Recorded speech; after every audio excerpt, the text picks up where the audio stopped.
chose à manger. Est-ce que tu peux me dire comment s'écrit? Est-ce que tu peux me donner?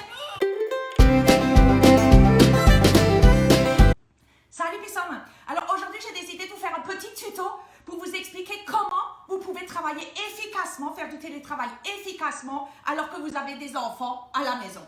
Je vais vous développer 3 techniques parce qu'il faut quand même savoir qu'il existe une règle non écrite qui dit que vos enfants n'ont jamais autant besoin de vous que quand vous commencez à télétravailler.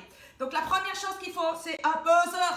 Parce que de toute façon, la réponse à toutes leurs questions, les questions fermées en tout cas, est toujours la même. C'est est-ce que je peux faire de la PlayStation? Est-ce que je peux regarder la télé? Est-ce que je peux manger quelque chose? Est-ce que tu peux me faire quelque chose à manger? Est-ce que tu peux me dire comment s'écrit? Est-ce que tu peux me donner? Ok? Deuxième technique. Là, cette fois-ci, vous êtes en téléconférence.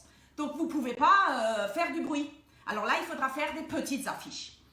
J'ai vraiment étudié la question et il n'y a que 3 affiches dont vous pouvez avoir besoin quand c'est une question ouverte. Quand c'est une question fermée, vous montrez le no et ça fera très bien l'affaire. Première question qui vient en général des ados.